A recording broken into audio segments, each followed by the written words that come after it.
name is Damiel Watimbo. I'm the host of White Paper Podcast and the creator of the White Paper movement with a variety of spin-offs. We have our merch line, we have our content, we have our White Night, so many amazing things. And it's been an incredible season! Having so many phenomenal guests, intelligent, witty, practical, deep, inspiring. And we are climaxing this episode with a phenomenal guest. He is gifted, is intelligent, he is brilliant, he is sacrificial, is generous, is dapper, is charismatic. Ladies and gentlemen, please celebrate with me the S to the A to the C to the O, the senior advocate of comedy. The S to the C to the O. Hey, S to the C to the It's okay. Hi, people. My name is Saco. So honored to be sitting close to PD. I'm excited. I'm I've been looking forward to coming. I was looking forward when I coming on this. Hey, God have mercy. What kind of episode is this now? It's the climax. It's of season 2. Please, we apply the power of the blood of Jesus Hallelujah. over all the Thank innocent you. minds. Lord will give you praise. Thank you so much for coming. You're looking good as usual. Such a great honor for me. You know, to be here. when you wear your suit, it's very suitable. I tell you the truth. Even when you don't put the suit on the table. Hallelujah. You want to break the table? I don't want to start talking about what am I bringing to the because table. your suit is very heavy. You can break the table. He can break the table, actually. But it wasn't like that at the beginning. But now you're breaking the bank with your with the Hallelujah. gifts and all of Thank that. you, Lord.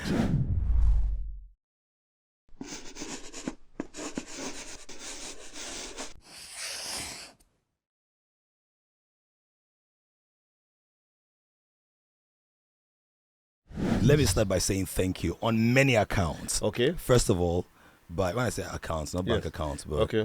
Okay. Yes, I guess. because we'll all give accounts. We all give accounts. You know the way Saco is in Nigeria right now. Yes.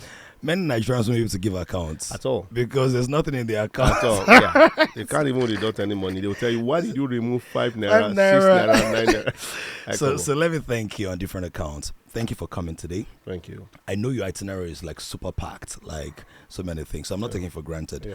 Number 2, thank you for hosting White Night last year. Yeah. Thank you. It was incredible. Thank you so much. Thank you. Number 3, thank you for being the compere at my wedding. Yes. Yeah. May 3rd. Yes, you remember. May 3rd, 2017. Was it 2017? 20?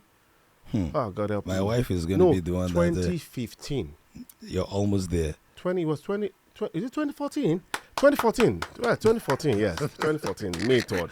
Thank you. I can't forget that day. And Why why would I forget? things happen. Because I left for the UK that night, and I'm going to share with you. Oh. Yes, I left for London. By May 4th, I was already in London. Wow. But I'll share with you how Smith probably will get there. Oh, What are wow. things we're going to discuss. Amazing. Yes. And is that number 4 or number whatever One of the numbers, number is yes.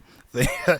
Thank you for just being available and Thank being you. there. Thank you. We really appreciate Oh, you. thank you. It's such And a we great don't honor take you for for me. granted. Yeah. So let's dive into this. There are so many stories, but I'm watchful of the time. No, I you know what I mean. I'm good. Let's take our time. So let's start with Saco. Yes. Who's Saco? How did you become this person? Give us a brief story of your journey so far. I know bits and pieces of it, but go Okay. as deep as you want to. So Saco is the acronym of my name. Saco is a master of ceremonies, a compere, started as a comedian officially the 1st of October 2005 back in Wow. University of Ilorin. Wow. It was in Kwara Hotels, and I got my first 5,000 naira after several service doing things for free, and I got 5,000 naira as a You student. would have said first 1 million. Yes, so it was my 5,000. first 5,000, and I celebrated 1st of October Amazing. 2005. I did comedy for about 10 minutes, and they gave me the money instantly. It's not they say you're going places and they didn't even give me transfer fare, But before then, I've always loved comedy. I've always loved to host events. I used to be in the choir, and so during concert, they don't say I'm the one that is always very disturbing. Then during rehearsals, go and anchor the concert. And I was doing it for free, until they brought in an external guy that finished, scatter. When they bring in an external candidate and he scatters the church, and he say, "Ooh, this guy is funnier than our in-house," So I knew that there was a lot of work to do. But before then, I sat down. I was inspired. I tell you the truth, I've been guided by God God and the Holy Spirit. I've been guided by pastors in my life.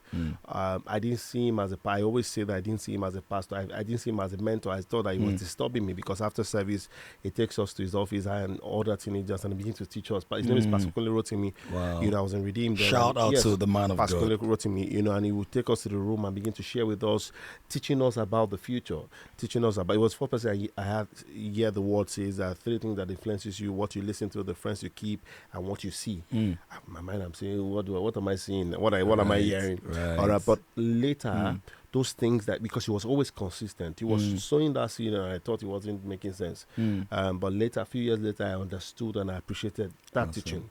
Okay, and when I saw that comedy was going to be the thing I was going to do, I sat down and I said, what do I want people to call me? So my first name is Sunday. I was born in a room and a parlor. So the room faced me, I face you. So they gave birth to me on a Sunday, 6th of November, 1983. Before we got home, they already started calling my parents Baba Sunday, Mama Sunday. Really? So I don't know why they... Is this true? True story. Because for me, you know, and I think those succumbed to say, they've already given me Sunday. So Sunday was the first name they gave me. And then they gave me Ayodele. My dad gave me Ayodele, and my mom said they agreed and gave me Chukwukamadu. I'm from Ondo State. My mother is from Delta State. Okay. So I speak Yoruba very well. I speak Igbo very well, and I speak in tongues.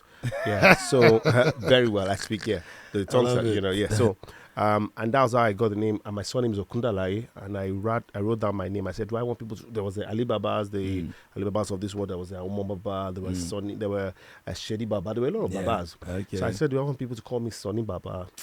I said, I don't want any Baba, but I just want simple. And that's why education is also important. As you go, I know that acronyms of accounting, we had different acronyms to define commerce, we had different, and that was how I wrote down my name. And I just wrote down Sunday, I wrote down Ayodele. It was just in split seconds. Wow. Ayodele, Sunday, Ayodele, Chukwukamadu, Kundala, and I saw that it was Saco. You know, and as soon as I saw it, I said, this is the name they're going to call me. And I grew up in a polygamous home, so there were a lot of rivalry, you know. So I wrote down my names at the staircase. My dad, I wrote down my name at the staircase. I wrote down my name in the compound, you know. And as I'm coming down the stairs, I see my name Saco. Saco. At the time, my mom was worried and said, why are you writing all your initials? Why do you wanted to know all your names? But I seemed bigger than where I was. And then I had the privilege of sitting down one day, and I saw Westall, the former coach of Nigeria, share with us at the conference that I hosted for free. He was there. He was at Westall. Yes, he was there. He invited in Kwara hotels, and he was sharing with us how he wanted to become a footballer, but he had a knee injury. And then he said if he's not going to be a popular footballer, he was going to be a popular coach. So he would stand in front of his balcony and begin to imagine him talking to players. Wow. He had this power of imagery, you know, in literature, visualize, and he began to imagine himself hosting, talking to, you know, to players. And eventually it came to pass. Yeah. You know, so I began to imagine myself. I think you're supposed to have been the best coach Nigeria had. Yes. Yeah. So I had a mirror. Thank God my dad had a mirror in the house. So I rehearsed my comedy. I rehearsed. I don't know what I was saying then, but I knew it was funny to some people. Yeah. You know, and then I would stand and begin to rehearse. And that's how he stood. And and that was how the name stuck. Saco. And then when I got to University of Ilorin, my first boss, comedian, is based in the UK now, Sir Mark, moved my name from Saco to the senior advocate of comedy. Saco, you know, still, but at first I didn't accept the name because I just wanted to be Saco. I didn't want to start explaining anything to anybody, you know. But he brought out a joke and said I wanted to become a son. That since I didn't study law, since I'm doing accounting, that I now became the senior advocate of comedy. So, and I saw that the name was really, really getting a lot of attention. So I just left it. And amazing. That's how I've evolved to being a comedian, to being so as I grew older, I began to work more on being the compere on the side, because the feedback I get sometimes from comedy is that some people are scared of comedy, because some people have been embarrassed. Okay. So when you say a comedian, they are sort of scared they are on there. So they don't know the kind of comedy that I do. So they are careful. Oh, we don't know what it's going to say to embarrass our chairman or our guests. But so that's what I just involved, and I began to teach people what I know. Yeah. I began to do that early enough. Mentorship allowed me to realize that I could see beyond where I was. And I think I just stopped for now. Amazing, very inspiring, very portable, and I mean that just gives us a background to what you're talking about. So Saco, but now your money is so much you can't fit into a Saco. Saco. Hey, Who are you? I should have let you drop it because it was at the tip of your tongue. Okay. Right. All right. Right. And then Father Christmas, Santa Claus with your Saco. Right. To Sakba. Yes. I will leave this because you're on fire. Yes, I'm on fire, but well, this was not actually. You're on fire. All right, let's talk about. You've touched on many things already. Yes. Visualization, imagination, identity, calling yourself something. Yes. Right. As we were speaking, actually, I went back into my childhood as well, and I remember that I used to speak to pillars and trees. Like I just used to speak as if they were listening. Yeah. So there's definitely something powerful about knowing who you are. Yes. Knowing what you carry, yes, and then being able to refine that gift. Yes. So let's talk about this. At what point did you know that, this is what I'm going to do? What gave you that boldness, that conviction, and was there any pushback from your parents as to, after we spent money on XYZ? So I love that laugh because my dad at the time was not in the picture. He was overwhelmed with other distraction.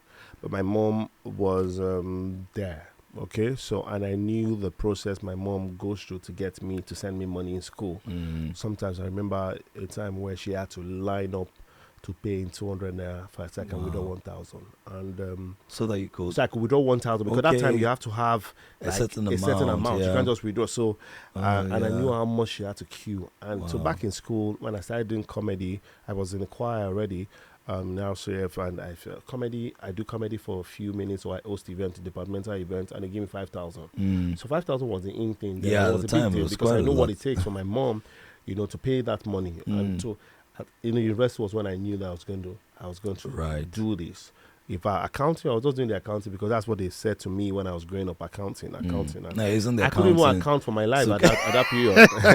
So accounting was not something I would have loved to do if I had, because I love literature. There was nothing to count. In fact, I was that guy that people didn't want to. You don't want to be associated with me because I tell you the truth, my life was not.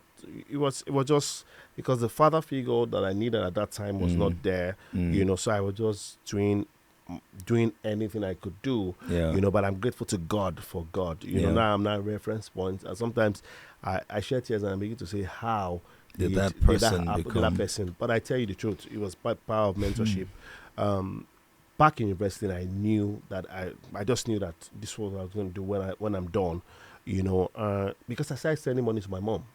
From school, from right? School. Wow. Yes, I started sending money to my mom. Your gift was already being monetized. Yes, it was being monetized. So I remember sending my mom 12,000 to borrow her to build a shop in my father's compound. And I borrowed her, and then the day she wanted to return, and I said, "Mom, this is a gift for you." And she began to cry. And I'm almost becoming emotional right now.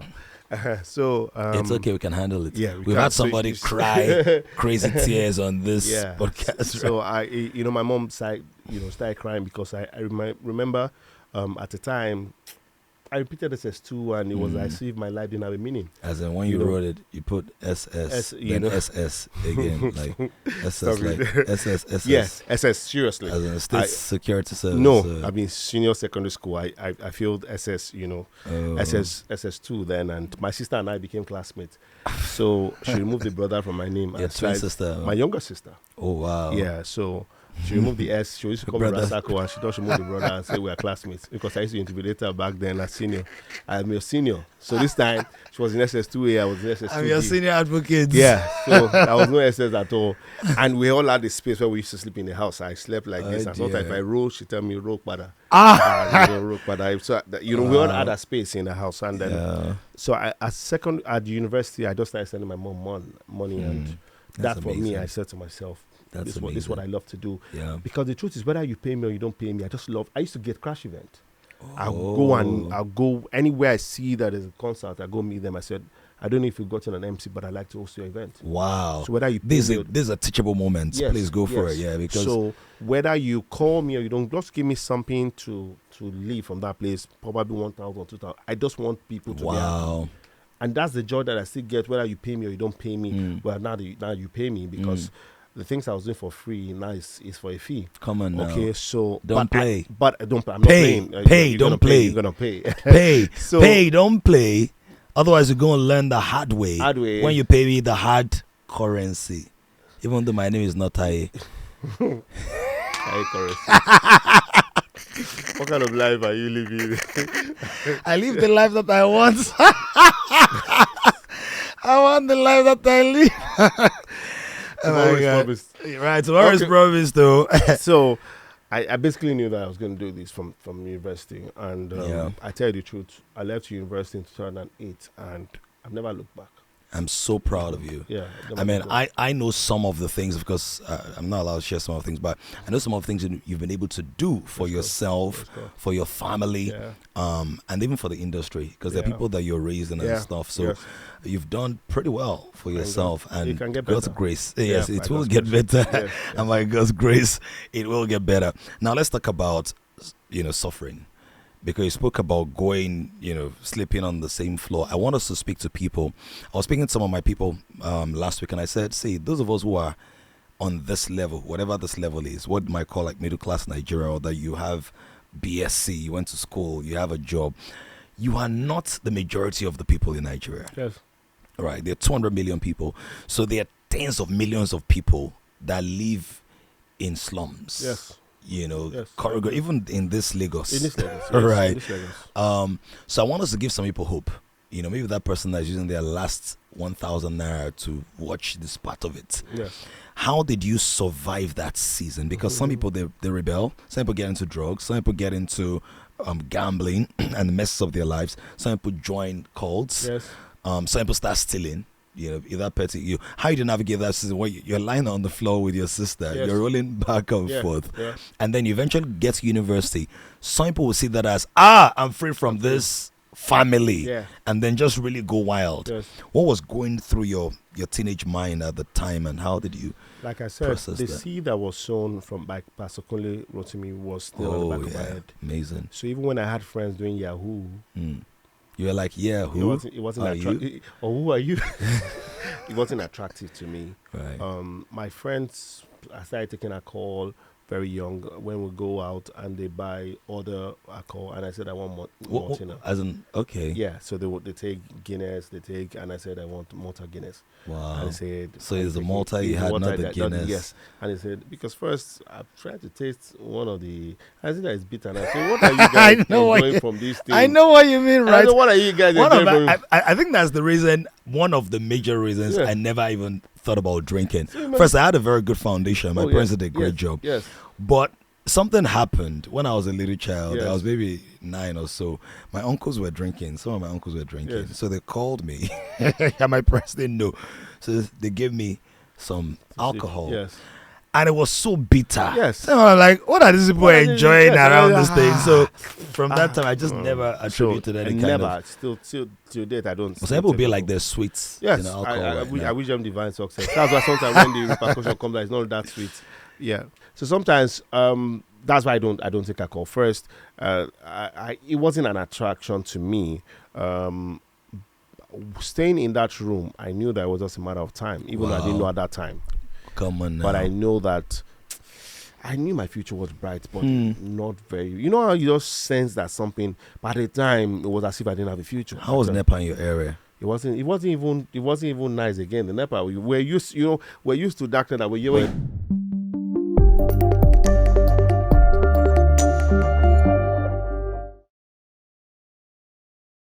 You could still see that your future was bright. Yes. So you don't need NEPA to know your future is bright. Our room was even very small that even to change my mind, sometimes I go outside because I felt I can't change my mind. I can't change. My mom was saying, Bololo, I said, I went to change my mind. So go to change it. No, I was thinking out of the box. So that's where I went. You're thinking out of the box? Yes. As in, like the suitcase you took secondary school, that box? From the room. I just went to where did you guys say, I went to change my mind. I changed my mind. Room is too small. I'm back now. But that makes sense. So things can be so tight.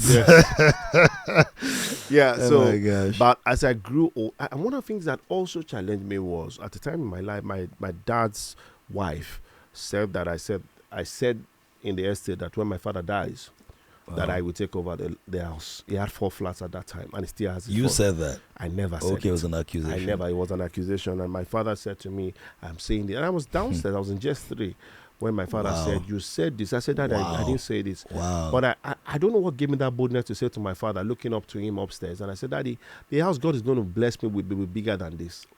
He was still paying my 13 or 14. 13, 14, because I was 11 in 2000 in 1996. So, and I said that, I said to him, so it was 1998 or something, or 1997. I said, "Daddy, the house that God is going to give me is going to be bigger than this." Wow. I don't know what gave me that confidence. Today, I live in some properties, and I'm grateful to God that the things that I said has come to pass. That's amazing. I'm grateful to God, So when I see those things, it was the word that I said, even if I was cutting. So eventually when I left my father's house, I left my father's house to scout with a protege because I wanted to leave my father's house. I just felt if I don't leave, I will be fighting for a flat in my father's house. And I'll fight by telling them I want to pay 400, and after I pay 400, I won't pay again because I'm the first, but nobody wants to stop me. And you just be there. I'll just be there. I'll just my mind. I will not be the one saying I'm in my father's house. But today, it's not an attraction. They pay rent, and I'm not interested. My siblings, say, okay, it's their father's house. But I say, okay, sometimes they say, "Here's your contribution." I say, sometimes when I see that maybe I need some cash, okay, send it to me. If not, my wife still fights me. I say, "Why are you collecting the money?" Let the other siblings. I say, "Babe, it's my father's house, so let me collect it." Yes. Because sometimes I just call this money is. I say, "Send it to me." Okay, you guys just take that and send me this one because sometimes I need to transfer to some people. And because I plan my finance, if I have an account I don't touch, and that's what has helped me so far. Yeah. But I have some that for logistics and for diesel or for fuel. Once that one finishes, that's all. I don't anything that makes me go across the counter. It means that it's very important. And that's how I'll be able to, So, but squatting with my protege somewhere in Surulere. In 2009, my mom was very emotional, crying, and says, "I said, Mom, I have to leave." It was 2009, so I stayed with my. Was she saying, "Oh, call me"? Yeah, my mom still follows me all around. She's in my house as I'm speaking to you now. She's trying to make sure she brings me food in the bed. I've never seen such. I'm telling you, she comes from upstairs and put my food in the cooler. How does your wife process that? So my wife is not around at the moment. But even when my wife was around, my mom cooks. And my wife enjoys it. So before at the beginning, my wife has started enjoying my mother's food. So I said, "Babe, Mom, she don't bring come, so enjoy." But we all know our place, our boundaries, our boundaries. So, but squatting with my protege gave me wider responsibility because I said to him, "Your mother has a place, but I will take care of any bill in the house." So I started. So you were not just staying there for free. You were responsible. I was responsible. Obviously, I was responsible because I squatted with people. I squatted with people in the university. I didn't have a place in the university. I remember I was sharing with somebody yesterday how I stayed with a man.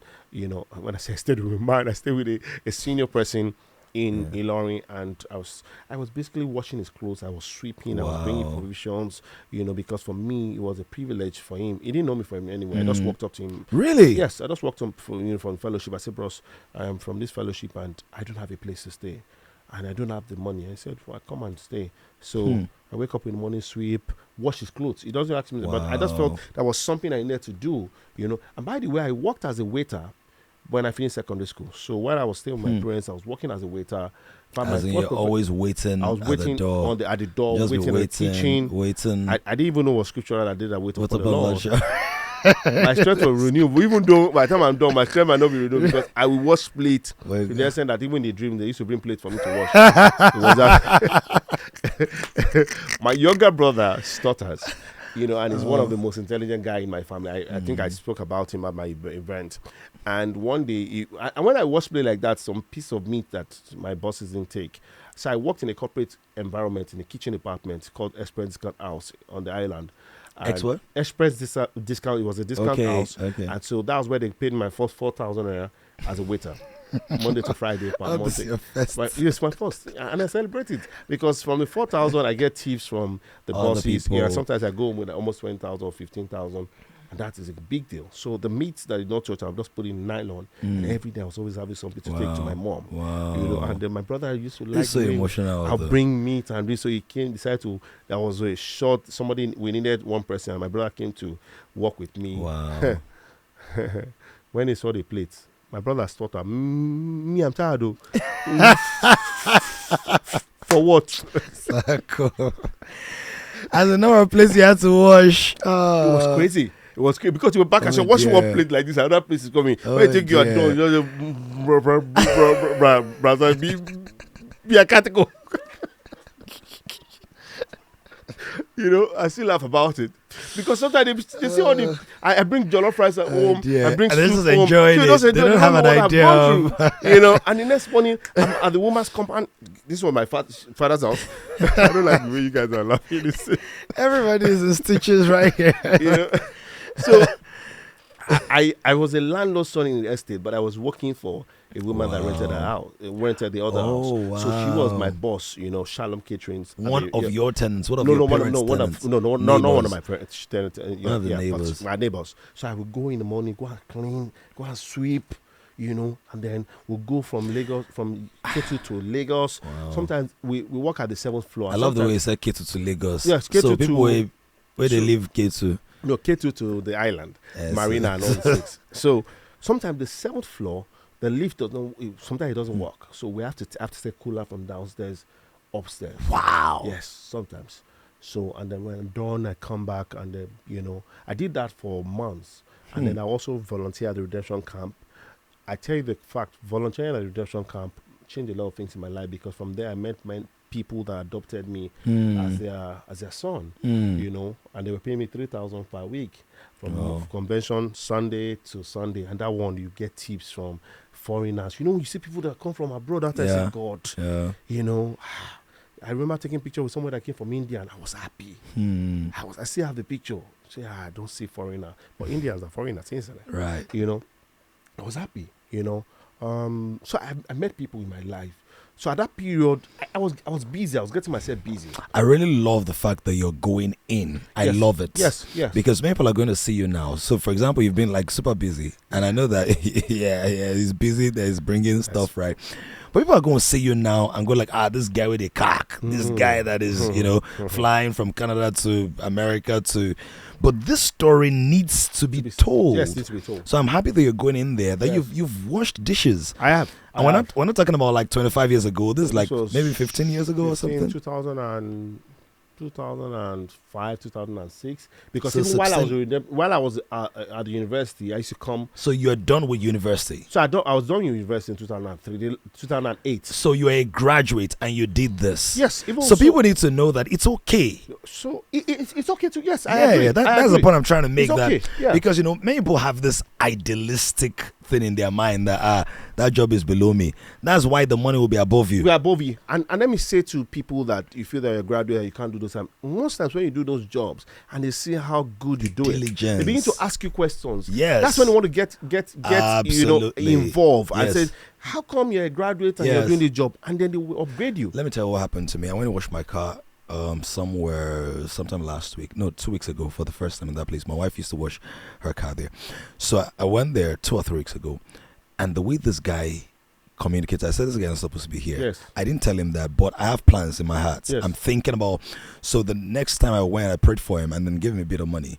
Right? But I'm thinking in my head that this guy is courteous, he's disciplined, he's doing the work very well. He's speaking very well, he's intelligent. I'm like, this is not your place. Yes. So without even knowing, I'm already thinking, what can I do to help this guy be on here?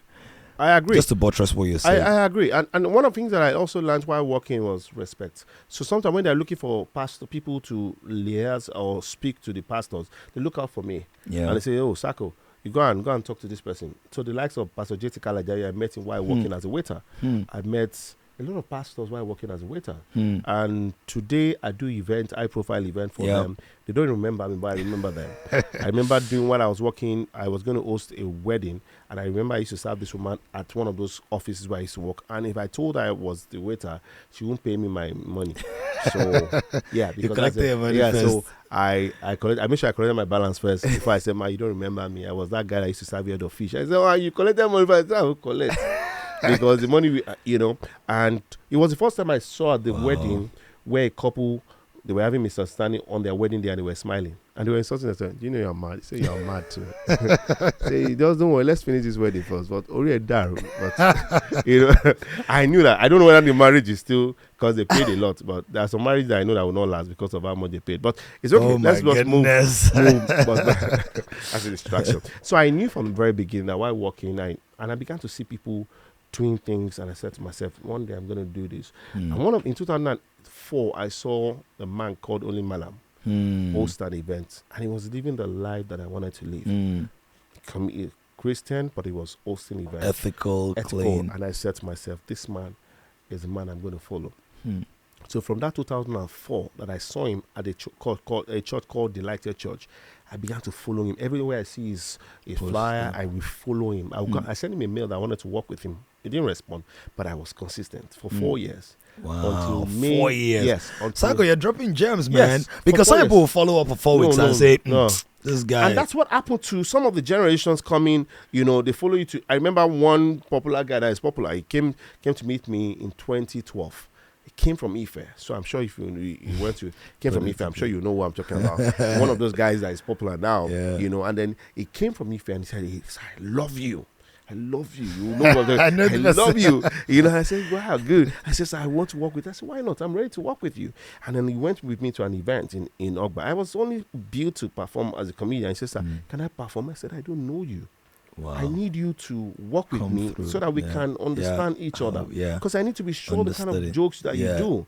But I didn't give him the last time I didn't hear from him, and the next thing I was hearing was, "Nobody gave me platform, but I'm out here." And I said, "Nobody gave me platform, but you will watch some people that already have the platform." So nobody gets to the top, somebody brings you to the top. Right. So you've either read their book or you've seen their videos. That's the way to not be lonely at the top. Lonely.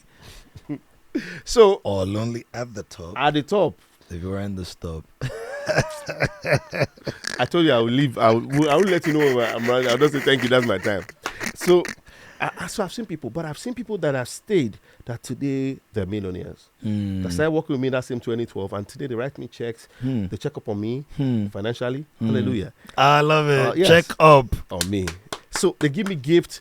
So I would say because I lost that guy, because I really wanted to work with him. But I can't force people. You are the one that know what you're looking for. 4 years, I can tell you. Holy Malam. But I tell you, when I started working with Holy Malam, the first time he eventually allowed me, because every time I see him, I'll go and meet him and say, "Sir, can I perform?" He said, "He doesn't know me." Wow. He doesn't know me. But May 29th, I saw him at an event in Unilag, and he just connected with me for 4 years. And then he gave me a lift. I didn't have a car then from Unilag. He dropped me and my parents in K2, and then he gave me 1,000. That was the only money my mentor gave to me, 1,000 naira. And I tell you, working with him changed my mindset. He began to share his UK trip, UK dream, how he went to London. And because I followed him, he began to teach me on how to work on my account statement, how to pay my tax. I applied from that 2008. He gave me my first 30K job, June 6, 2008, to do comedy in a church in Lekki. When I was still a student there in 2008, when they paid me 30,000 naira that June, at the end of May, I saw the money because I'm used to 5,000. Now you pay me 30,000. Sir, just to be sure the money was mine, I will do 1,000. That in case the church said it was a mistake, you have something to pay 1,000. I didn't touch the money. So I was supposed to do comedy. Now said I would anchor. I said, even if they say I should preach, I will preach. So I went to the church, and when I was done, they now gave me amper. Wow. I said, "Those people want to amper." They gave me, is it amper? They wanted to amper with my destiny. How can you ever simulate from 30,000? You now give me amper. From Lekki, I took the amper home. My mom was saying, "From comedy?" I said, "Yes." The next time he called me again was in September. I said, "I should go and do comedy in Abuja." The same church. For 120, another church for 120,000. I said, "Wow, you people want to kill me." Wow. Just kuku kill. And then he said I should take a flight. I said, "For what?" Flight for what? When I can go from Lagos to Ilorin to Abuja. It's not far. I was used to going. So meeting him changed how I saw life. And then exposure. Your mind was expanded. But guess what? So I messed up that performance in Abuja. Oh, because the 120 was too much. If they had given me 50,000, I would have performed. The money was beyond. It was beyond your preparation. my preparation and capacity. Because in my mind, 120 to do comedy for 10 minutes. Wow. Why did you give me 50,000? That was how I saw it. When they gave me my first 90,000 in Ikeja, I put the check inside the book and I put it under my armpit from Ikeja to K2. I did not allow check. This was check. I didn't let anybody. I said no. 90,000. Didn't let anybody touch you. Did you enter any bus? I entered the bus, but I was just be like I didn't even stay by the window. I stayed in the window before they go and oh dear. But but it changed my mindset. They rejected my boss, only Malam visa to the UK so many times. But when he shared and I listened and I paid attention, by 2012, when I applied for the UK visa once, they gave me because I've learned from him. Today, So you didn't waste. I didn't his waste. own I understood. And today, by the grace of God, I make money from the mindset. Most times, it's the mindset. My mindset shifted. Right. I said, I've said to myself, there's no country that I will apply that they will not give me visa. Today, I've been to Israel to host events. I've been to Canada. I've been to America. I've been to Turkey. I've been to mention the country. I've been to France. Been to Belgium. Been to Amsterdam. From playing around. So it's a mindset. So in spite of the places where I was, I saw somebody that was already living the dream, the life that I wanted to live, and I submitted myself to mentorship. This is solid. I'm sure that you're so inspired by this, so fired up by this. I love the practicality. I love the fact they go into details, because sometimes people just see famous people and they just feel like, oh, maybe because they have rich parents or because they have some rich uncles. Supernatural advantages. All right, we're gonna go on a break now, and then when we're back, we'll tell some more stories and build on this. Stay tuned for this very important announcement about your gifts and how you can monetize your gifts.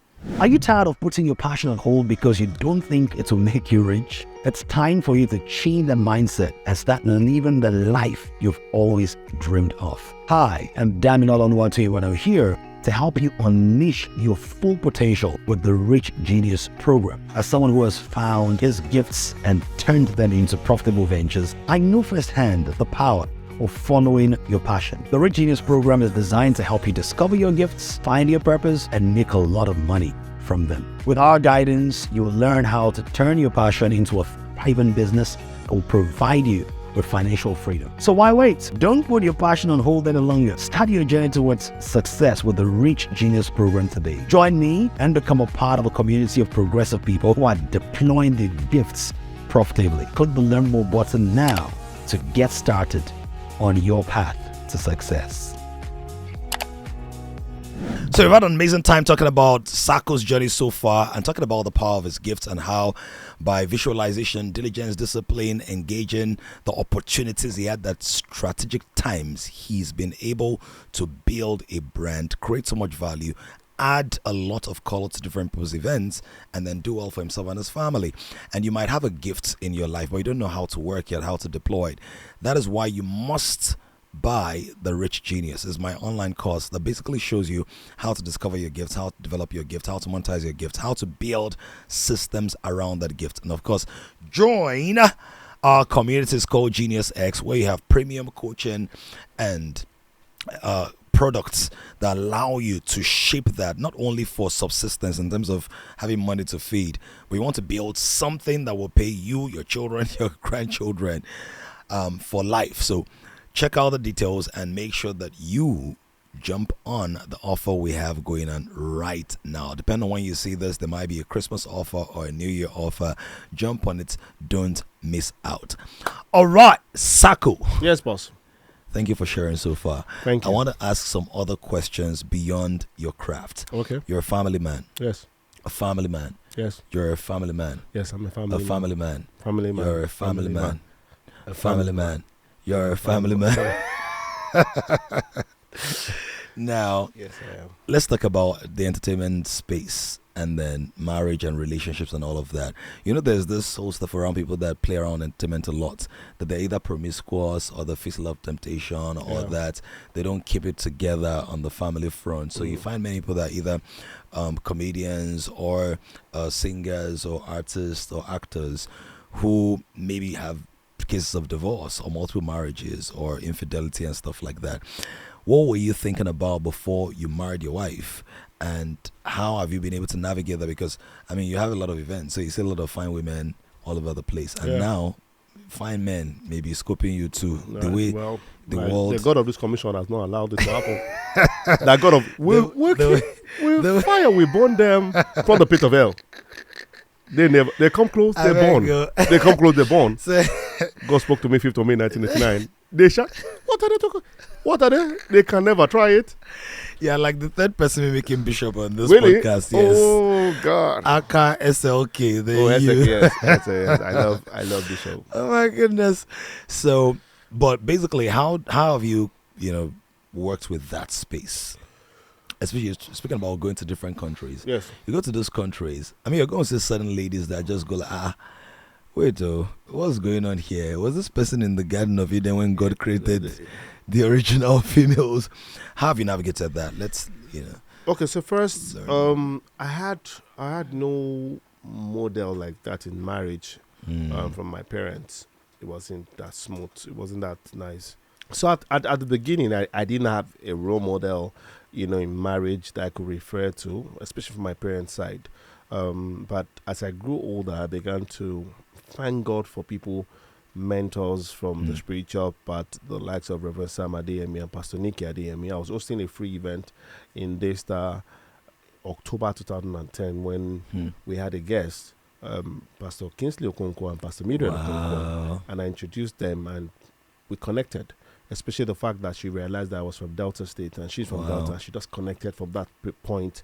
And from that point, we exchanged numbers and Pastor Mildred adopted me. Wow. My wife and I started a relationship in 2011. I introduced her. And then they became our mentor in marriage. So we went through counseling. Pastor Mildred joined us. Pastor Kingsley, counseled us. In between that period, I had one, trouble that I got into. That I thought I was mentoring a lady and I didn't know that she was going to eventually mentor me, and it was really, really bad, but God took control, vindicated. It was, I think I just come out to say she got pregnant in 2010, 2011. How you feel that you're a guy and then you feel that you can handle it. She said she had a crush on me in my mind. That was the first time I was going to hear the word crush. Not the Fanta. Even when she said she had a crush on me, she said, have you had a crush on someone lately? I said, yes, my mechanic that was trying to cheat me and we had a crush. Thinking that crush was a fight. No, see, I don't like this. It was crazy. Are you serious? I'm not joking. So I said, yes, I've had a crush on my mechanic guy. So I said, no, crush means I was a local guy, so you cannot even finish it. I'm sure if it was now, should I thought you were gay? Really? No. So I said so, and then I just thought she said she wanted me to mentor, and then we thought, okay, we could mentor, and then from crush, you think you're and something happened. Even when I thought I was a Christian, so when it gets to that place, don't play. Okay, I don't play around it. And the long and short story, she got pregnant. I had to go report myself to the church. She wanted to abort it. I didn't want it because I felt I'd committed sin. Going this route was not it any longer. So I was trying to make it quiet, but I realized that because I was trying to keep it quiet, it was becoming like a blackmail. So I went to report myself to church. Say, before you kill me, let me go and report myself. So I reported. She reported to the senior pastor. They took it the other way, and it was very bad. It was very bad. Wow. Pastors knew about it. I think this is the first time I'm going to come out to say it because that's how I put myself in check. After she gave birth in 2012, took her for counseling. I took her for counseling. I took her for maternity. Doing my part because I took responsibility. I said yes, I had something with her.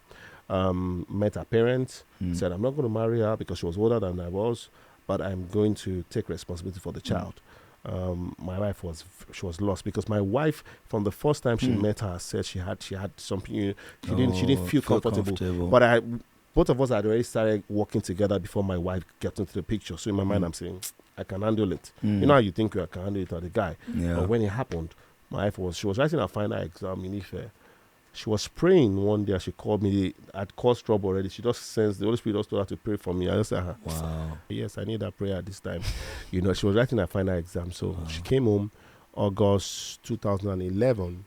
But before that day, as soon as I picked her, I just took her went to the church and reported and said, I was trying to keep it, but I just couldn't keep it any longer. So I reported myself to one of the associate pastors. But she went to report to our senior pastor's wife. I mentioned her name earlier on. Oh, yeah, I told your wife. Yeah, I had not told my wife. There was when we got to our play, and I just sat down and I said, babe, I know you told me about this person, but this has happened, and my wife lost it. And she used to be asthmatic. No, she didn't know. She used to be asthmatic. No, she didn't slap me. She used to be asthmatic, so she had an attack, and that for me broke me. I was basically crying. I said, I've entered this one. Wow. But she said, I told you. I said, I know you told me. So that's why when I got married to her, she tells me about anything I walk. When you say women are intuitive, I agree. So she happened and she called the lady and said, you finally achieved what you wanted to get, right? I apologized.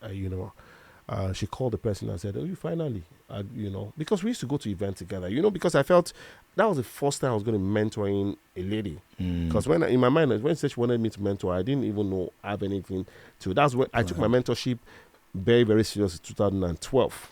I started mentoring guys majorly. So, but I'll tell you what I started doing around the women around me. So when it happened, and then I said, okay. And I told my mom. My mom was so disappointed. My mom said, I thought you were a church guy. What happened? I was even expecting that this younger brother would do this because he wasn't a churchy. But I said, Ma, I know when the Bible says, when others say there's a casting down, that one will say there's a lifting up. But it's your scriptural application. So it was a difficult moment in my life because this period I was just trying to get my feet. I was just trying to get into the space where people just getting to enjoy the things I've been working for. But I knew that I needed to take I knew I had responsibility. So I did a part, registered the girl, lady, and then we agreed I was going to pay in some amount every month. In fact, the lady wanted me to pay in, so my mom said, if you start paying this amount, when she delivers, how much will you pay? So she gave birth in 2012, 15th of March. I say the date because, and then when she came back, my wife went to pray. And then when she was praying, she says, babe, with the things that have happened around you, I think this child is not yours. I think you should ask for a DNA. And out of courtesy, I asked for a DNA. This was a day to the naming. Wow. And he says, you're asking for a DNA 1 year after you've agreed. I said, yes, I'm asking for a DNA. And he said, don't come for the naming tomorrow. I said, I wasn't even going to come in the first place. Because if you say that the child is mine, why are you having naming in the lady's house? I should have that respect to say, okay, you should have the naming in my house. But, I also did not want it to happen in my house because, they say, firstborn, not give person. So it was a down moment for me. 2012. In fact, the lady sent a mail to Pastor Kinso Okonkwo, sent a mail to the same girl, Pastor Godman Akilabi, sent a mail, just to let them know that my mentors to say, these guys, I'm sure if Easter blog was there, then probably Easter blog would have viral, or any other blogs. And she took me to Ministry of Justice. It was bad. It was bad. Wow. But I was able to, I didn't say anything about it. I just kept quiet and I was being counseled. So when Pastor Kinsley called me, I said, Saco, we need to see you. As soon as I said, we need to see her. You just talked like him, yes, right? Yes, now. I'm walking. Saco, we need to see. As soon as I said, we need to see, I said, I'm coming there now. So as I was going, I picked my wife and then we got there. As soon as Pastor Media saw my wife, she wanted to take my wife away. Okay. And so my wife just said, I know. So, she wanted to talk to her, and then they shared the story. I said, she sent me a mail, and I said, he has somebody's dating. That was what Pascal said, he has somebody's dating. He will take care of the child, but he can't marry you. And then, so they were there. They began to guide us. One thing I'm grateful to God that I didn't have people that judged me. Because, like I said, July 17 that year, she wanted to abort the child, but I didn't support it. So she would have aborted the child and I just walked away. But I said, no, I've committed it. I don't want to abort. So I didn't support it. I didn't go with her. So she didn't abort the child. And then we were back and forth and said, okay. So I didn't go for the naming. And I got married the next year. I made my marriage very, very quiet because I wasn't sure what she was going to come. So that's why we got married somewhere in Festac. Just quiet because I didn't want to. My wife kept that. It was just between her and mom. In fact, till date, our siblings did not even know. Our father did not even know that, I had. But we're managing it. And so anytime the thing wants to get to my head, I remember how God delivered me. Long and short story, 1 year after, 2014, we've had a child in February, my first daughter. And I woke up that day, the day of the girl's wedding, birthday. She was going to be 2, and our wedding anniversary was going to be 1, March 16th. So imagine we had the girl 15th and 16th. We got married 1 year after. And I said to my wife, I said, babe, I know we asked for a DNA, but what if we do a DNA and this child is ours?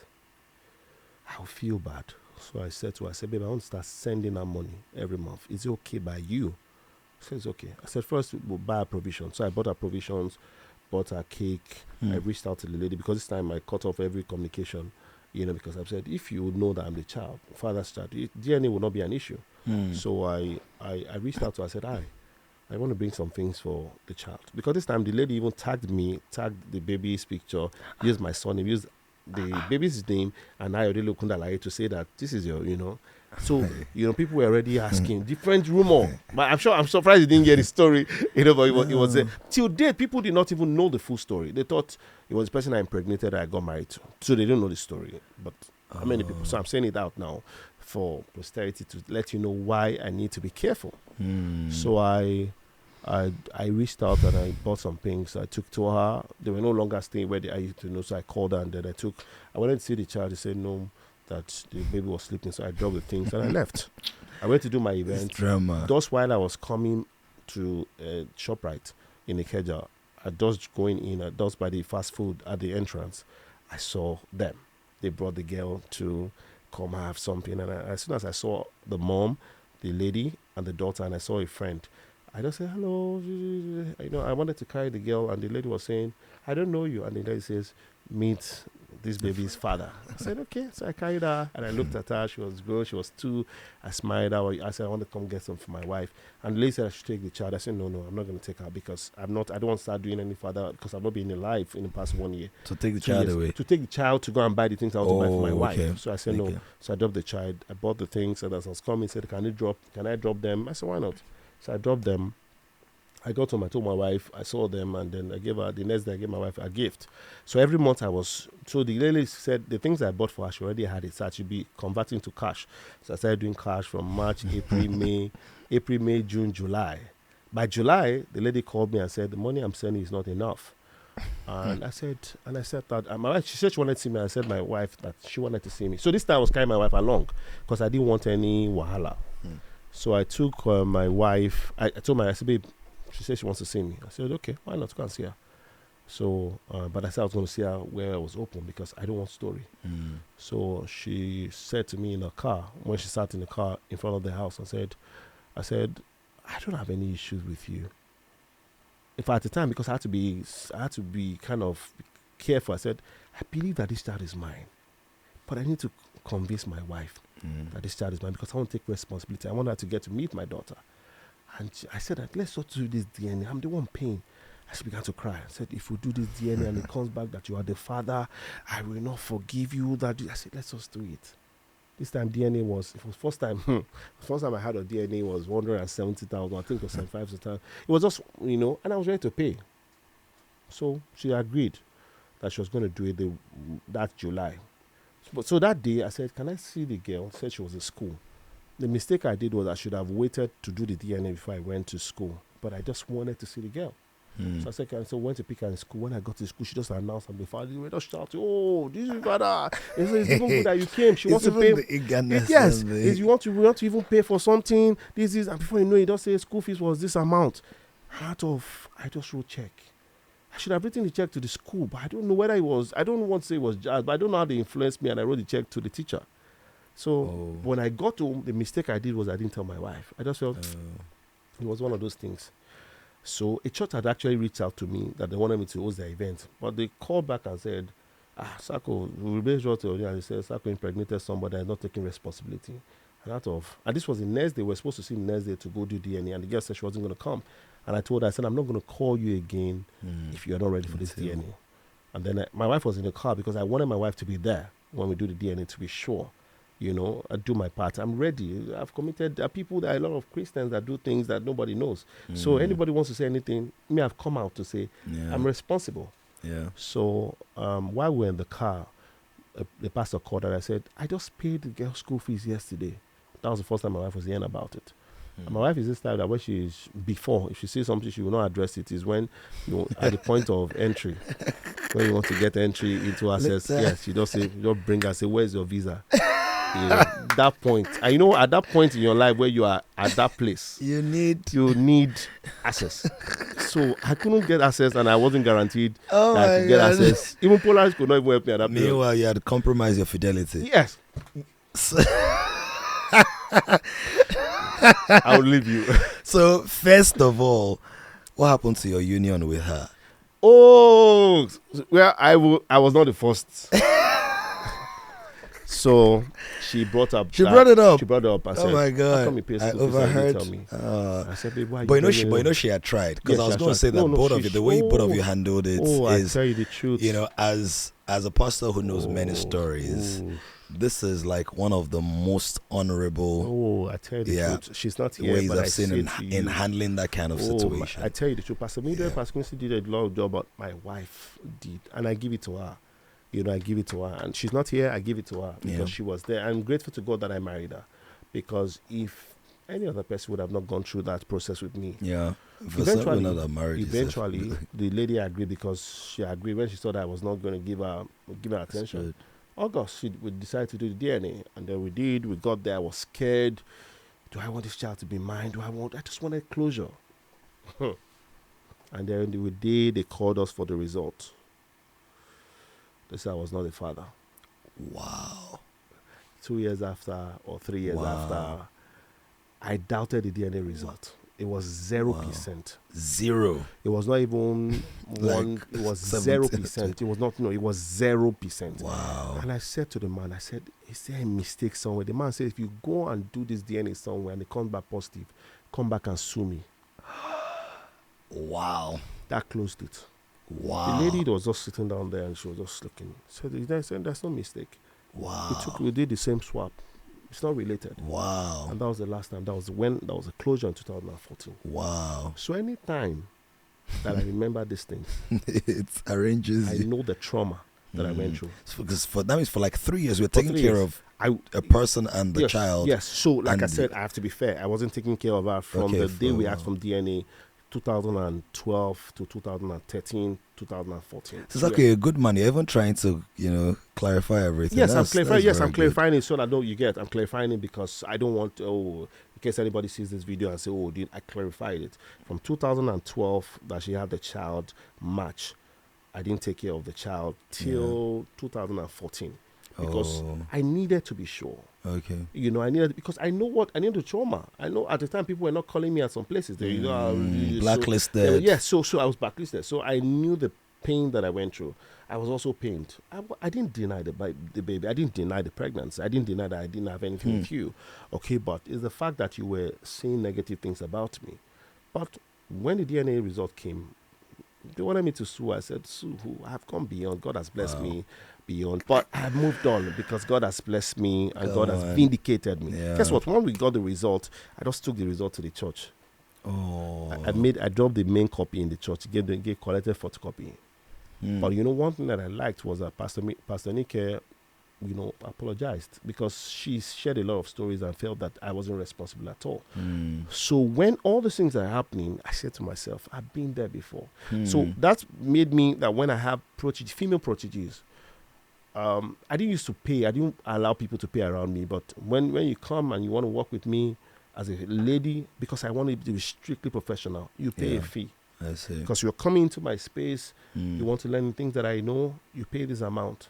So you don't get into I want to know the person you are dating. The person needs to confirm that it's okay to work with me. Yeah. My wife needs to confirm that it's okay. And it's okay. So if anything you want to learn online, you're more gated. Yes. Your boundaries. But do I see temptation? Yes, I see it. I'm a man, I see it.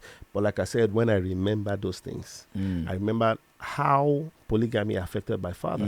Father, beautiful man, awesome man. But polygamy affected him. I saw him from up there. Wow. So today the things that I have, I do not want anything to affect.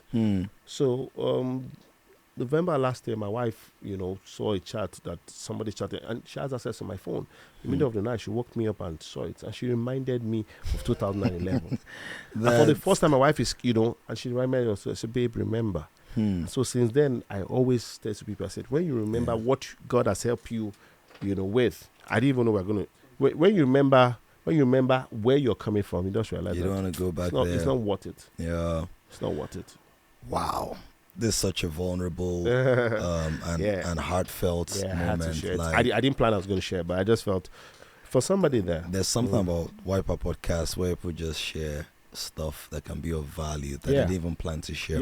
Yeah. So, but I don't take people's vulnerability for granted, right? Because I know most people are opaque. They're not transparent, right? Even some people that are gay are still not transparent.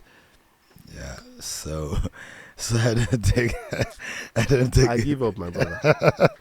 I take it for granted. So thanks for your humility and your sincerity. People make mistakes. Oh yeah. Right, but I think that the way that you handle it is what then really shows us the kind of person you are. Yeah. All right. Now I want to give a guess. I know you don't want to share the person's name, but in my mind I'm thinking that her name is Maria, and as in that girl's name. Okay, yeah, Maria. Yes. Maria. Yes. Is that her name? Don't tell me. No.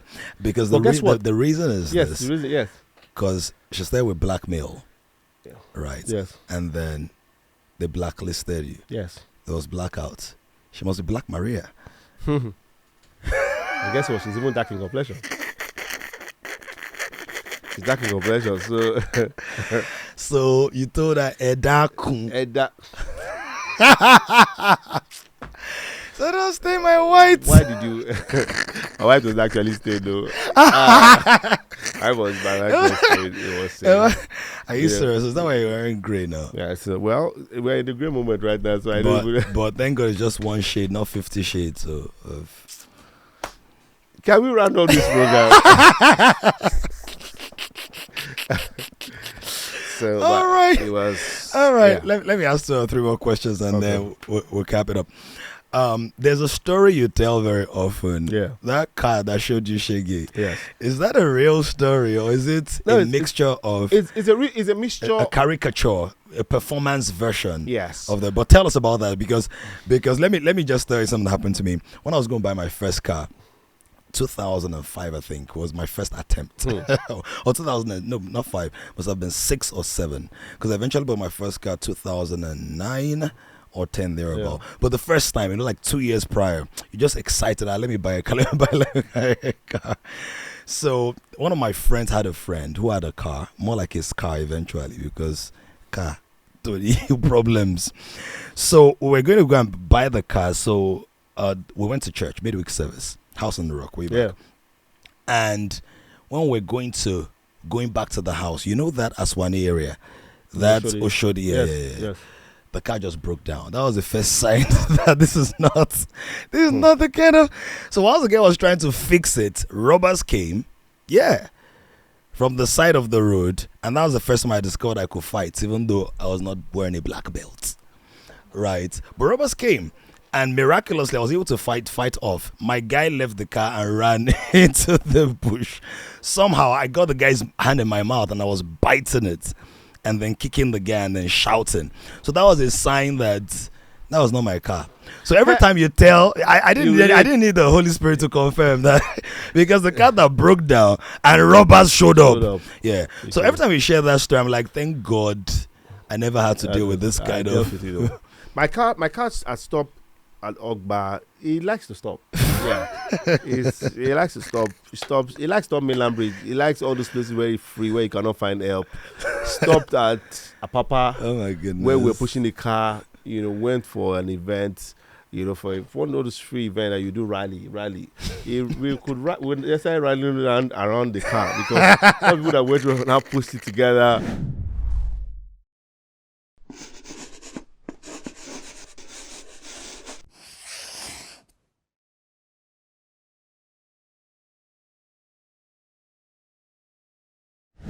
Are you serious? I'm telling you. You're supposed to carry people in the car, but they have to carry the car. I'm telling you, they carry the car. They can never forget the car. And it was 2 doors, so you have to enter inside. That car I'm talking about was 2 doors. It was crazy. It stopped I can take it to Ibadan. Like I said, I took it to Ibadan, but coming back, I wasn't sure about my coming back. It stopped in Mowe. It can stop. In fact, when I was going to Ladipo, actually, those people they used to speak, it was say, "Don't touch this car. Apple, this car used to go. This car used to go. This car used to give problem." So now I said I changed gasket. I changed radiator. And I say it every time. It wasn't radiating the glory. It wasn't God. radiating anything, you know. It was just MC Chekosi. I said, "Kosi, imagine going for an event. No, I'm coming back. It's when he allows me to go. Says my coming back is not. I'm not sure of. That's one thing about the car. He allows me to go. Say you go, but you're coming back. I'm not sure. And if you come back home, call me bastard. Is that part that you always say, call me bastard? Yeah. One day I carried my wife and. During the day, I can't put on AC. They not bomb me when I'm not a member of the party. You know, it could not. It was bad. The car was bad. I drove the car from 2009, 6th of October to May.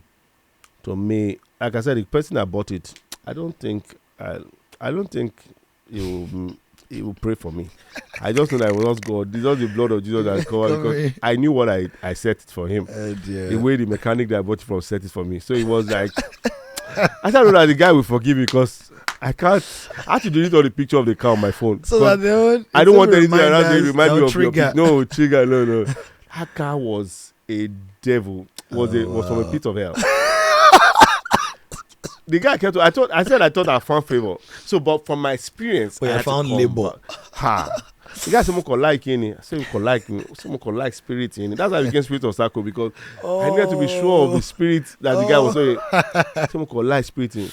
I didn't know that the car when there's no fuel, when you put fuel, you have to wait for it to settle. You have to wait for it to settle. But I didn't know when I put fuel. I started trying all before you know it. Mechanic from the next day I started paying. The mechanic removed was saying I needed to change the fuel pump. So I paid like 12,000. I said for a car where I never even started to drive. So I went through a lot, but I began to convert all my paints. So that's what I did. I convert all my paints. Most of my jokes come from the experience that I've had.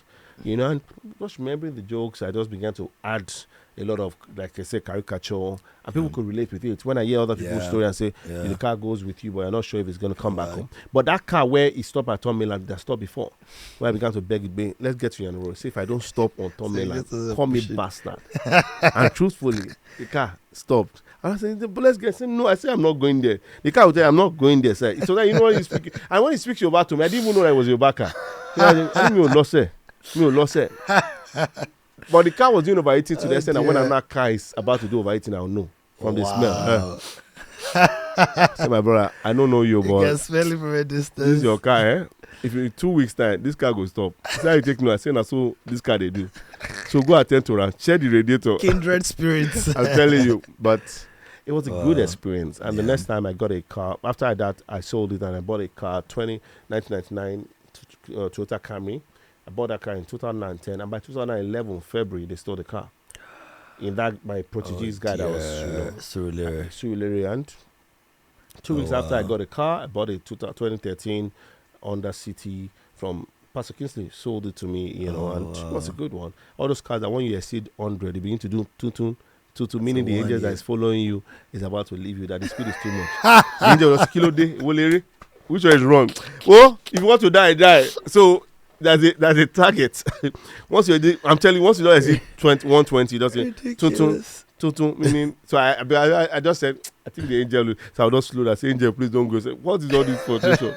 I cannot be monitoring you and you're not monitoring your life. You know, you're not taking your life seriously. Yes. So, if you want to die. So I had to bring out jokes from it. Yeah. It's creative. Sometimes you're mining your pain for the gems. Yes. So I'm in a car, I'm speaking to myself, and sometimes I just have to just put the earpiece in my so people don't think, but that's how I get my jokes. Yeah. You know, from the place of art, from the place of where we used to manage soup. So I remember growing up there, my mom would give me 100 naira to go and buy soup. That's why we are unique from Calabar kitchen. You know, go soup of 100 naira with one meat, and I and my four of us with my mom, we eat from that soup. Wow. And you know, when you're taking from the soup like that, sometimes you want to pack soup, you want to say F1 that. So you now reduce the soup, you now be taking it back like communion. Wow. Oh, gosh. Brought out joke. In fact, I even said we'll add water to the soup. Will not be. Today, I said that was one day my mother added excess water to the soup. That the soup now looked like communion. So I'll just take about drink small soup, take about 3 drink small soup. I had to learn it. Okay, I had to bring out jokes from those places of. From that place of amazing. I love this. Amazing. Yes. All right, let's talk about mentorship and inspiration. You've already touched on inspiration. Yes. But what is clear is that your life has been marked by mentors. Yes. So you talk about Reverend Sam and Pastor Nick, Pastor Kingsley, and Pastor Mildred, Pastor Godman. Yes, Godman. So one can see that you're gifted. You're remarkably gifted. You've developed character. You had some advantage. When I say advantage, mentally, that picture that you held on to and then you didn't let go of. Yes. But mentorship is very important. It's very important. So I was at your birthday and Ali Baba was there. Yes, my grand mentor. Your grand mentor. You can't just pull. I mean, that's a heavyweight. Yes. That's a busy person. That's a powerful person. Yes. And then the weight of these people adds something. So whether it's goodwill or grace as an impartation or referrals, endorsements, sometimes even fiscal resources as well. Yes. Talk about mentorship and how young people can become great proteges. Yes. So let me give you an example. I receive many requests every week, and some of them start with daddy in my inbox. First of all, I'm like, you've not introduced yourself. Yes. So I'm not sure that you should be calling me daddy when if I run into you in the streets, I'm not sure I know up to 2 or 3 things about you. Yes. What's the best way to approach mentorship, especially with very busy people? And then what should be the heart posture or the mental posture for people that are trying to grow, and you're not trying to be like that guy that wanted to grow on his own terms, and then left you just because you didn't give him a platform that day. Right. How do you grow as a protege, and how do you add value through that process? So I learned while growing up, while I was studying about mentorship, because like I said, as people began to reach out to me, I needed to get more information on how to handle proteges. There are different ways you could read their books, reach out. But like I said, it took me 4 years. And by the time I met Olimala, I was already telling places I've seen him. And I've seen the things that he had done. So there's a reference point. Yes, you didn't just emerge from the blues. Yes. So as a protege wanting to meet a mentor, you should have read up about the person. Sometimes when people say they want me to mentor, I say, what's my full name? You don't know my full name. You know Saco, but what's my full name? But it's there. I've spoken about it, about interviews. You like what you see, but you don't understand the process. I share with people that there are 4 ways how to get the mentorship attention. It's the power of observation. When you reach a mentor, somebody you've seen, you observe the things that is, how the kind of comedy, the kind of thing that it does. From the power of observation, there's some questions you won't ask somebody you want to mentor, because when you ask us the next question you do will be from the experience of the observation. So you ask questions and say, so I noticed that in chapter 2 of your book online, you said this is different from mentor me. 2 people come to meet you and say, you want me to mentor. That's powerful. But the first person will say, I want you to mentor. I say, why? I just like your spirit. But the other one says, I want you to mentor me because the chapter 2 of your book, the things that I read about you, the attention will be on the person. Come on now. Because the person already has invested something. And when he begins to speak, why you need mentorship is we get to a level where the third one is very important, is the power of experience, where you begin to experience the things that you've been reading about your mentor or the things you've been reading about your role model, pending the time that you get to meet him. When my mentor was sharing with me about his UK experience from 2008, 2010, I didn't understand it, but I was observing it. Right. In 2012, it manifested July because I had experienced it, and it gets to a place, the 4th one, where it gets to the power of revelation, where you begin to see the things that they've been talking about. You've experienced it. When my mentor used to share about hosting events, open corporate, I don't understand it, but now I understand it. Now I'm revealing, God is revealing my true self to me, still revealing it. Every day I begin to get more revelation of myself. I see myself doing some things and I don't even know I could do it because my mentors have gone it. So it's important that you observe, you read about your mentors, the people that you love. I receive mails all the time too. I want you to mentor me. Sometimes they do not understand. Some people want sponsors. They don't want mentors. Right. So and they're actually sponsors as well. They're also sponsors. Yes. But if you understand what your mentor knows, you will not need a sponsor. Right. I've never needed a sponsor for anything I want to do. But when I understand the principles of my mentors and I follow through, I get the result. I get the result is getting. And I still honor them till date. The fact that I'm getting the things that I'm getting. How do I get the attention of the likes of Sir Oli Malam and Sir Ali Baba? 1 week to my birthday, I was with him in London. I had an event in London, Ashoebi Festival, and I heard that I was in London. I reached out, can I come intern with you? In spite of the things that I learned, that I know, I still want to intern with my mentors. I have the likes of a man that I work with closely now, Sir Richmond Osuji, is an amazing speaker and a compere. Were the debaters together? Yeah. Oh, yes. Yeah. Today, I'm submitting myself to him. I do a lot of events for him. He does not pay me my fee, but I see it as a privilege to stand in his space. Yes, it's quite big in the corporate space. The oil and gas, he's held it. Yeah. I have a lot to learn from him. So when you think you've learned, there's a lot to learn, no matter what the level that you are. So for me, you want to get into that space of read about the person. Because when you begin to read about the person, the day you meet the person, it will be easy. When you even make some quotation from some of the things. Yesterday, I was speaking to somebody, because randomly, I also, when you reach out to me on Instagram, I put a call to you on Instagram. I do an Instagram call. And they're shocked. I said, I can't believe you. I said, just the way you are human, I'm human too. Come on. First, it's a privilege that I'm speaking to you. Don't think it's my privilege. It's a privilege you're speaking to me. No, it's a privilege that I'm speaking to you because speaking to you right now, when you know the thing that I know, you will be bigger than where I am. I see it. It's a privilege. It's a mere privilege to mentor people. It's not a right. I see mentorship as a mutual benefit to I and the protege, because the protege will learn, I will learn from. That's how I see it. I have some proteges today that I learn from them. I have some events. Sometimes I call them and say, guy, I did this event. I don't know what to say. You are the Gen Zs. What do you think I'm going to do? And they give me. I won't say, I'm a mentor, and I know I have followed my protege, Damola. I think I shared with you one time, to a church called Global Impact. I wasn't invited. But Pastor Yemi Davis met Damola on my platform. But they didn't call me. They called Damola. And I followed them. And we performed together. That performance took me to Manchester, all expense paid. Damola just got his visa this year. But I've been going to Manchester now. I was still in Manchester 2 weeks ago. From that video that I went with Damola. The video went viral, I remember. So I said to myself that it's a mutual thing. Yeah, but don't push it to my face and say, hey, if you don't mentor me, somebody else will mentor you. Before you come. So first is understand the person you want. You be sure that is not what you see online versus what you see, because there's a perception. If you get online, you see all the things that you love. What if you don't connect with the person? Right. Mentorship is a lot we can't discuss, but it's a value. What value are you bringing to the table? This table we're talking about. What value are you going to give me when I mentor you? So brought a lot of value. You brought a lot of value. Yes, now you want to get me at my table. Now you want me to get to mentor you, because sometimes some people say they want you to mentor and they just come, they want to come and start performing immediately. Right. So, no, you're not ready. They want to impress. Don't impress me. Or even take your audience. So I remember one guy following me to an event and he was sharing his card. He didn't even do anything. He was sharing his card at without my event. asking you, and went with you. Yes, went with me. And these are the bad behaviors we're talking about. And he was sharing his card. I just smiled. He didn't hear from me again, because this time I said, okay, where are you? I said, you are not. I'm busy. All right. Wow.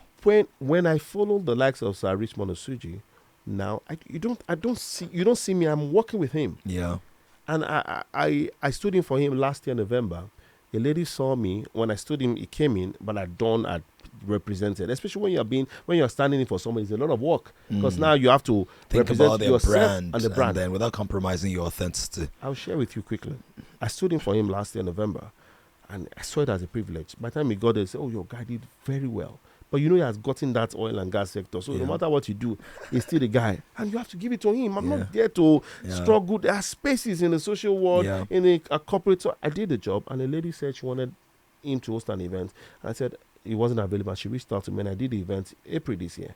I did my first show in Canada, Halifax, Must Laugh.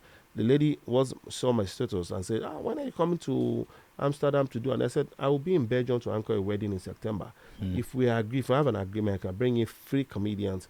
And when I finish my wedding in Belgium, the next day I will come to Amsterdam. And we agreed. Guess what? The lady paid for me and 3 comedians. And she even gave us honorarium. Wow. All expense paid. So the trip I was going to do in Amsterdam, in Belgium, was free. Wow. But this time from 7. Come on now. I've enjoyed service.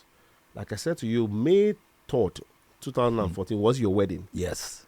I saw 1 week or 1 month before that time, I saw an event in London, a comedy show that I wasn't billed to perform. And I want to thank you because you also gave me my first platform in the UK to host a couples dinner. And you believed in me. Thank you. I can't forget. It was February period. Yeah, it was February, and and when I got there, they were not sure what I could do. But and thank God, you also gave me good. Thank you. I want to say thank you too because we've been together. Yeah. And then I reached out and I said I like to do comedy in the place. I wasn't billed, but I was ready to book my ticket to go to London. Wow. And so they said it was May 4th. And I said, I will come. At the time, I said to myself, why would I go to London for an event? They didn't invite me. But just because I was planning to go, that's why in this job, you have to work together. And then a man called George Will reached out to me and said, Saco, maybe you have a visa. I said, yes, I have a visa, UK visa. I said, there's a wedding in London, first week in May. That I wanted to anchor. I was not praying that it should not be May 3rd because we had made a commitment. So the man reached out to me and then he says it was May 5th. Wow. And that other event was holiday. May 4th. So 3rd, 4th, 5th. Bank holiday. Yeah. He says that he wants me to come to London. See that.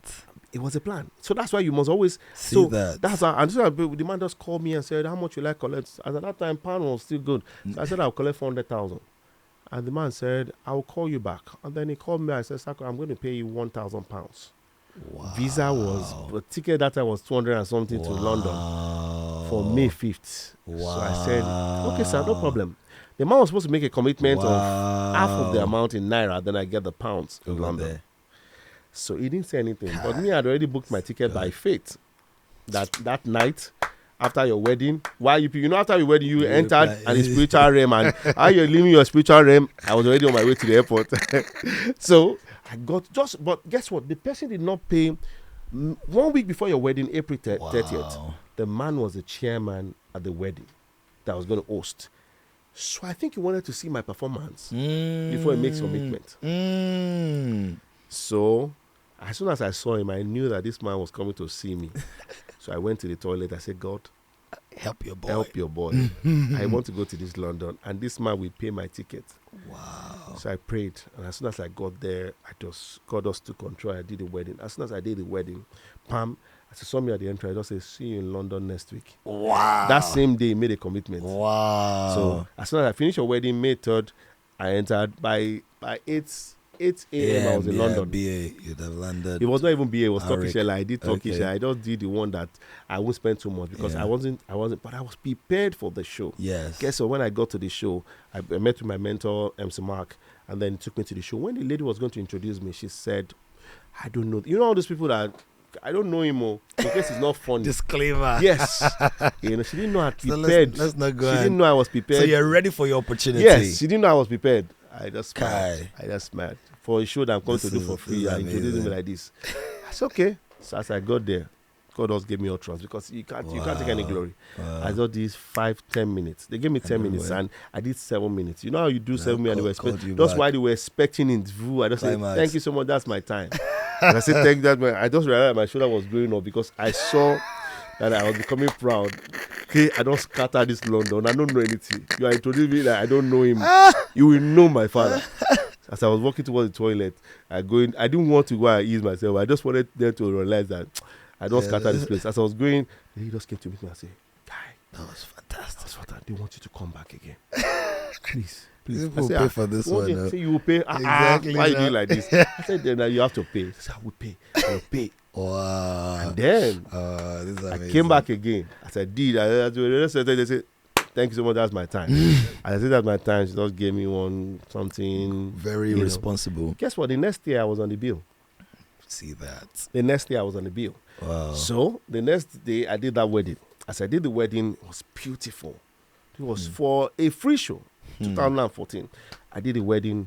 Liberty Church was going to start. Liberty Church London was going to start that time. Pastor Yemi Fola was there. And then they invited me in 2016 to come and do something, all expense paid trip from a free show that I volunteered. Wow. Guess what? In 2016 and then in 2017, the younger sister of the lady that I anchored wanted to get married in France, in Paris. And he said it was me that was going to anchor. Wow. So 2017 again, I was in Paris to anchor the younger sister's wedding with Damola. At this period, I just said, Damola, let's go together. Because this time, as I travel, I like to take my prodigies. Let's go. So we've gone to Dubai together. We've gone to South Africa together. So we went to Paris. He applied. So the same process I learned from my mentor. Yeah. I got to teach him. Work on your account statement. And so we've gone to 4 countries together and we're in Amsterdam. Wow. So that's how I reach out. I still reach out to date. You know, when I see some prospect, I see some place, I'm supposed to be in this picture, so I reach out. Have you gotten an MC? I don't mind hosting events. So I look out for international events, America event. I reach out, I go do, because some people do not know you. You have to reach out to them. Yeah. So people, I'll just stop here.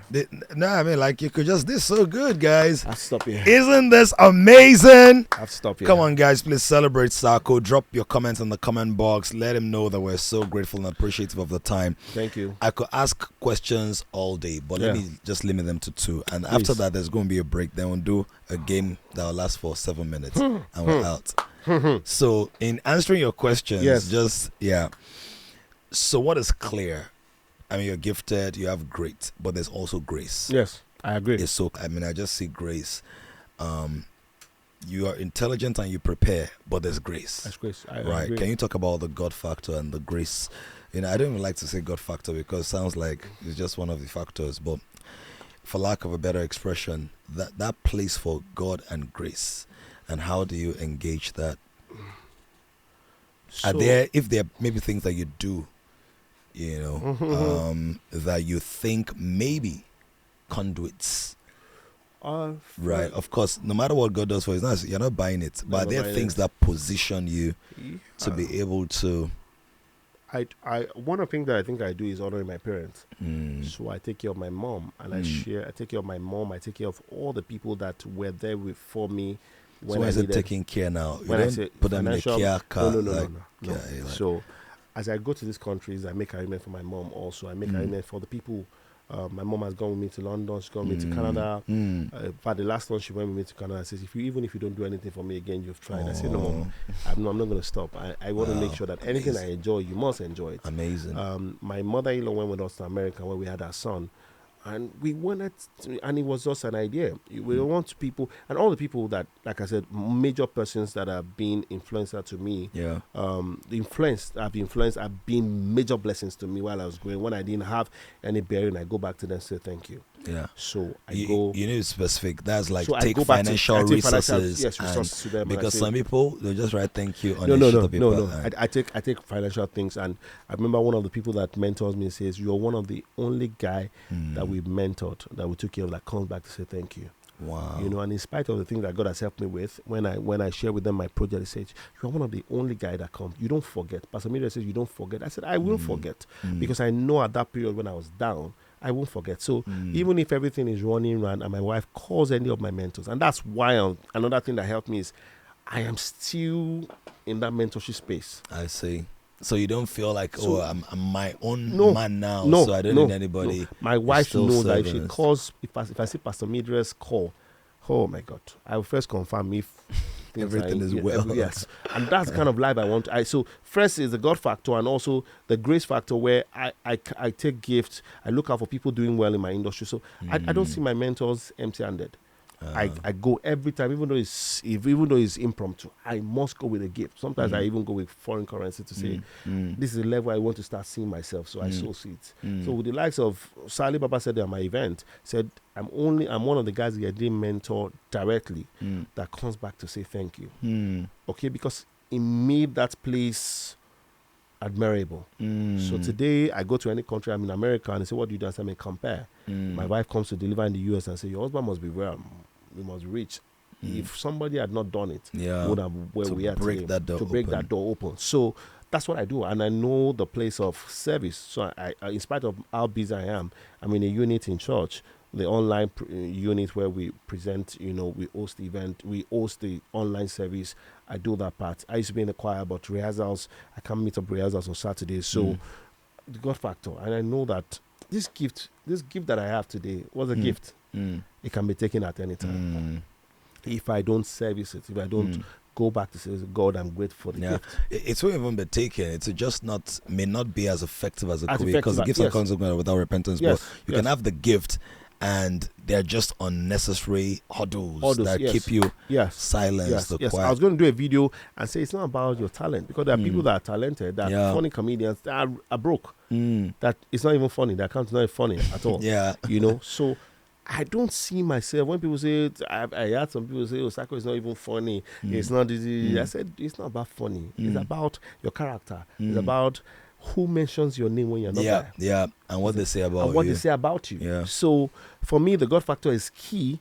The grace of God upon my life. I'm grateful to God, but I know that I need to service those things. And those of you who are servicing once and those go more off. like honor those relationships and investments that and we so make. those words that say, in fact, my wife was sharing with me a few weeks ago how the things that I've done, I've just been doing my lifestyle. She has seen it, and she began to, something you've even forgotten. And my wife is reminding me of things I'm doing. Yeah. So I'm even saying, I've even forgotten this part of me that I used to do. So she and I'm, like I said, I'm grateful to God, because my wife says, babe, look for, well, I can't say this. She said, look for some people and begin to give them some particular amount every month. Yeah. And honor, and honor them more. She knows I'm doing some part, but she says 2 more. So that's you can't share everything. I can't share everything. Yeah, absolutely. I know that God factor. I know that this grace cannot be taken, or I can't take that place of it's the grace of God that's helped me so far, and that's what I do. Amazing. I can't. I don't think so amazing. Finally, question. Okay. You hosted White Night last year. Yes, I did. Talk to us about White Night, and what was your feel, your experience, your thoughts about it, and why should people attend? It was for me. I was excited to have been the host last year, but at that point where we had to do the contest, and people using the words, I think you gave them some words. Oh my God, I laughed even as compere. It was so exciting for me. When I was watching one of the episodes and I saw my video, I was just smiling. I said, I enjoyed this night. It was a good night. I and I like that's especially the group at the back where they became my audience. I love it. Your guys, yes, my guys. I love it. It was a good place, and the place where there was a fire chat. Yes, it was something to go home about and learn for. It's a night you don't want to miss. Yeah. And you're always good at the revelations and the spontaneity things. I think I'm good, but I think you're better. I don't know about the other professional, the person collecting money from it. So, but you still have a way of collecting. You still have a way of getting it. Yeah. How am I collecting it? Well, eventually, it's a long time. Yes, you have a way of collecting your hallelujah. Thank you, Jesus. But this year, I don't think you want to miss it. I don't think they should miss it this year. Yes, guys. So don't miss White Night. We're going to be announcing a new date. Okay. So look out for that and stay tuned. Thank you so much, Saco, for an amazing. So you've given us humor, you've given us wisdom, you've given us emotional stories, you've given us practical street sense, you've spoken as a coach as well. We talk about mentorship and inspiration and all. Thank you for reaching in deep and digging. This is a beautiful way to round off this season. I'm so glad that you made yourself available today. Thank you so much. Thank you so much for having me. One more thing. Oh, God. After this break, we're going to play a little game. You know how we do. This is like in studio white paper contest. I have to go now. So bye bye. That's my time. My name is Saco. Well, we did have 3 minutes to get three. All right, yeah. See, I still can't believe that, man. Really, even me. Okay. Wow. All right, so we'll see you soon. That can be celebrated. The amazing, the author, the singer, the mentor.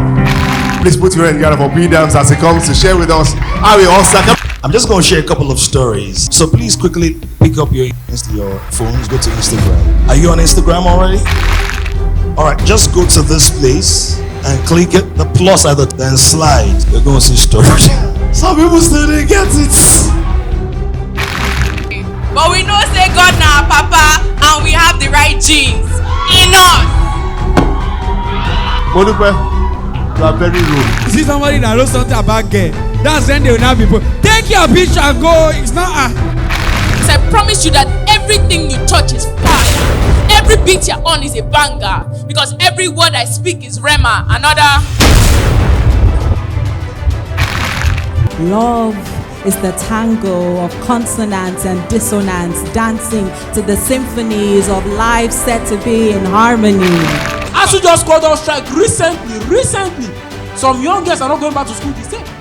Some of them are going back to school pregnant. And now when somebody study anatomy, if you see anatomy, hey! Good evening, P-Dams. Good evening, Pastor Toju. I've laughed. I hope I've not thrown my voice away.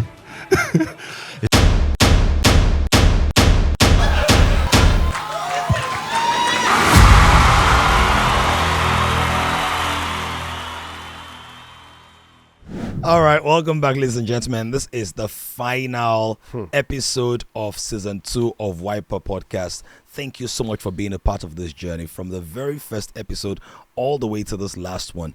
If you missed anyone, go on YouTube, subscribe to the channel, and watch. Get on Spotify, on Amazon Play. Is it Amazon Play? Is Google Play? Get on Amazon. Is it Amazon Play? Get on Amazon, get on Apple Podcasts, iTunes and all, and leave a 5-star rating. If it's not 5-star, don't leave anything. Send it to me directly. Send me the feedback directly. But if it's 5-star, put it on there. All right, so now we're going to be signing out with this beautiful game. There are just 2 aspects of it. Number 1, I'm going to ask you to fill in the blank in one of my real white paper posts. So you're supposed to just think wittily and creatively or rhythmically, right? And then just you tell me what it is, but you're not writing yet. You're not writing. Right. The second one is one I'll give you 2 words and then you write. So this one, number 1, even if you are jollof rice, some people will still not like you. Even if you're an email, some people will still not dash you. Some people will still not read you. You're on their way, but some people will still not. Even if you're email, some people will still not. So remember the premise. Even if you are jollof rice, some people will still not like you. Even if you are an email, some people will still not. Father Lord. So you're on the way. You can read an email. What else can you do to an email? You can open. Still open an email. Some people not open you. Some people don't open you. Is it open AI? Some people still not. You will get it.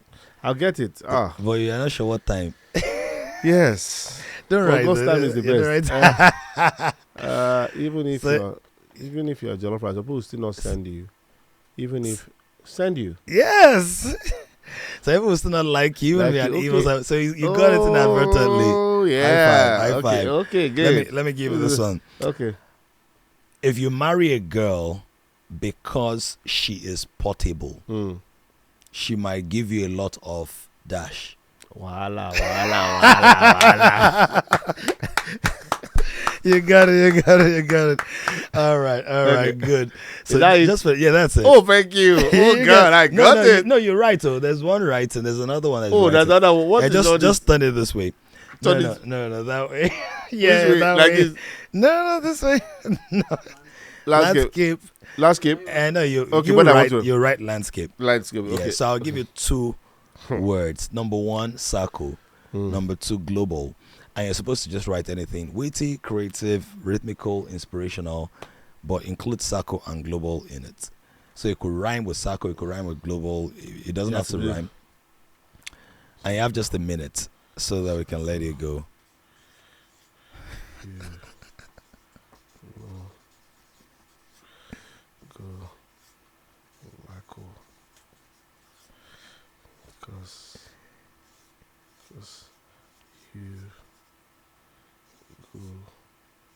Because you go global. Hey. This is like the fastest we've had, man. This is like the fastest we've had. Saco, you know go Laco, cause you go global. Hey. Nice. Thank you so much, Saco. It's been an enjoyable one. Thank you. I've learned as well, and I've also been inspired by your very powerful story. Thank you. A big shout out to your wife and your children in far away where you've taken them to. Yeah. Right. We love you guys. I want to particularly celebrate your wife. Thank you for being a person of honor. Thank you for giving this man all the support and just align him to serve, God and his generation with his gifts and all. And I pray for you and your family and your work, that you keep growing in leaps and bounds and exploring and enjoying God's goodness in every way. In the name of Jesus. Thank you. Thank you so much, ladies and gentlemen. This brings us to the end of season 2 of White Paper Podcast. White paper scissors. Okay, bye. White paper. White paper scissors. White paper podcast. Thank you so much for having me. White paper scissors. You're trying to start playing that. Rock paper scissors. Yeah, bro. Rock paper. All right. Whatever. So guys, keep on looking out for updates on White Night, on our merch, on the different expressions of the White People movement. Thank you for supporting this. We've had 24 amazing life-changing conversations. Check them out on our YouTube channel and every other platform where our podcast is available. Until the next season, stay wise, stay grounded, be a blessing to your generation, and don't forget to laugh as you learn, knowing fully well that you're loved by God and everything is working together for your good. See you in season 3.